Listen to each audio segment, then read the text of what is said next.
What's going on, YouTube? Get a dose of this.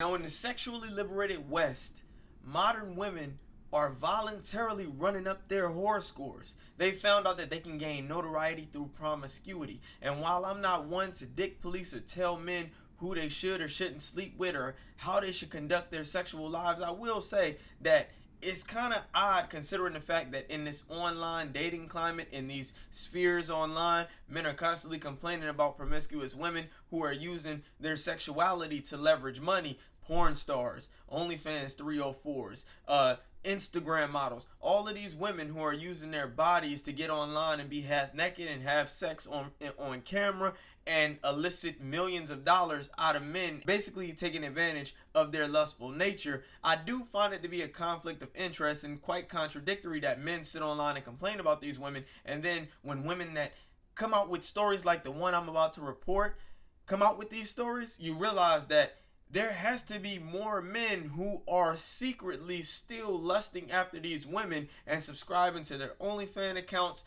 following them on porn websites, and all kinds of other bullshit that they will sit around and complain about. Now, there's a woman by the name of Annie Knight, and last month she became coined Australia's most sexually active woman due to the fact that she claims she wants to sleep with 600 men, I guess, before the end of the year or within a year.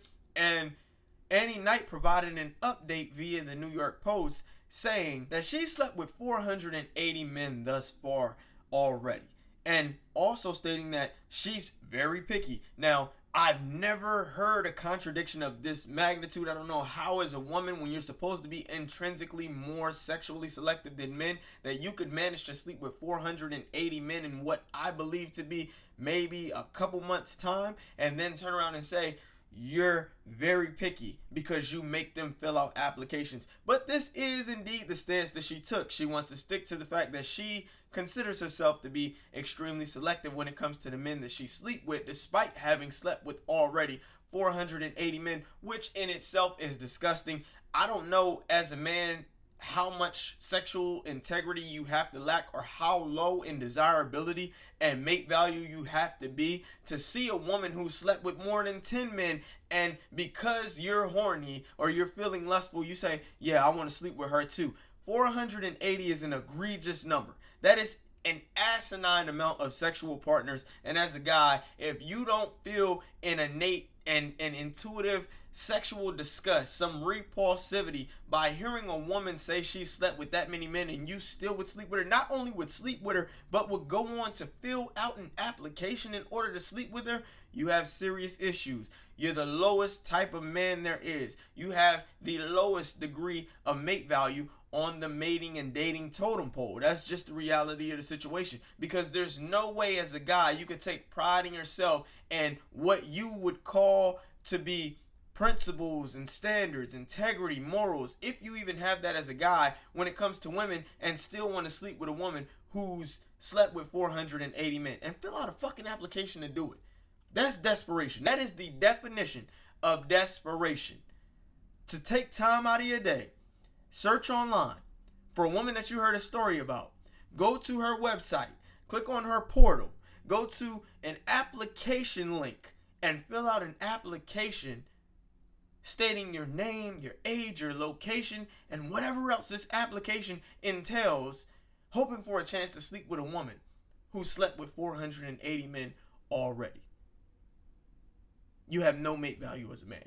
But let's take a look at what Annie Knight actually said when she reported this information to the New York Post. A content creator dubbed Australia's most sexually active woman is on a mission to sleep with 600 people in 2024, but she isn't letting just anyone into her bedroom. Annie Knight first made headlines last year after declaring that she wanted to have sex with 300 people in 2023. After achieving that goal, the amorous Aussie upped the ante in 2024, setting her sights on sleeping with around 600 people before December 31st, but the ambitious new number hasn't led to a drop in her standards. I'm very picky, the 26-year-old OnlyFans performer insisted in a new interview with Need to Know. I have an application system. Knight says she's already had sex with 480 people this year, meaning she still has 120 lovers left to bed before New Year's Eve. Knight, who sleeps with both men and women, asked prospective paramours to fill out an online questionnaire. They answer the simple things first, such as their name, age, height, and location, she explained. Then I ask if they're willing to take an STI test, as well as anything they think I should know.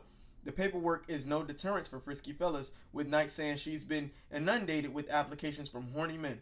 She didn't disclose whether she requires women to also complete the documents. I received over 2,000 applications in 24 hours, the beauty claimed, saying the sheer volume of interest has prompted her to put a pause on the petitions. I'm trying to sort through them and give them the opportunity before reopening the applications again, she declared. But despite the pressure from the ticking clock, the blonde bombshell isn't in any rush. In fact, she's telling her bed buddies to pump the brakes when it comes to getting physical. I always end up telling them to slow down, Knight explained for her overexcited and sometimes seemingly clueless sex partners. It makes it so much better for both of us. It creates anticipation, she further claimed. I can't count how many times I've taught a man where the clitoris is or how to reach the G-spot. Now what that tells me is there are absolutely too many men who have no sex life, who are lustful as hell, who have no type of charisma, and their best opportunity to get laid is to sleep with an online prostitute. Man, they take pride in that. Now, as I said, I'm not one to dick police, but I do believe that it's just kind of contradictory for men to be online complaining, especially on these profiles where they have no followers, they have no profile pics, and they seem to be the ones criticizing women the most. But then I'm sure if you check on the back end, these are also the types of profiles that have the most OnlyFans subscriptions, and the guys who live in their mother's basements and never get outside, have never talked to a woman, don't really speak to women, but they're online watching podcasts like Fresh and Fit and whatever, and any of these other roundtable podcasts, and shaming women in their comments sections, acting as if they're great men of principle and integrity, as if they're going to shift the landscape of the sexual liberation movement when it comes to these women, and somehow eradicate the promiscuity that's occurring when they're actually contributing to the degeneracy that they complain about. That's the part I don't understand. Now, I can't prove it, but I'm willing to bet that this is actually the case. I'm willing to bet that these are typically the men that these women are making money off of. Now, women seemingly using their sexual agency as leverage to get money seems to be most women's lottery ticket. I mean, we made the Hawk Tour girl famous. We interviewed this woman because she said she wanted to sleep with hundreds of men in a year.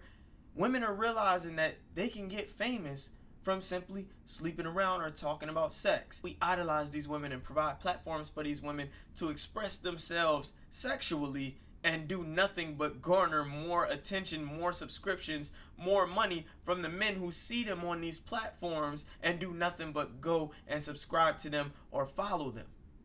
That's our own doing. That is men's own doing. And as long as we continue to contribute to what these women are doing, we cannot sit online and complain about the levels of promiscuity and degeneracy and lack of integrity that these women have when we're the ones funding it. Women are going to continue to be promiscuous and use their promiscuity as leverage to make money as long as we continue funding it. We're giving them the platform. We're making them famous. We're giving them notoriety for being degenerate. But then again, we are a culture who needs degeneracy to be our entertainment. We're entertained by degeneracy. This is what makes the news. This is what sends shockwaves across social media. This is what gets the people talking.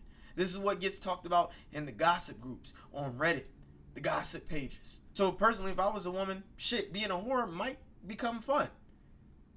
Evolution might just select it for women at some point to start becoming whores simply because that's the best way they gain status now, by being whores, especially in this Western climate. And I personally believe that that's the most detrimental problem in Western society that came with feminism.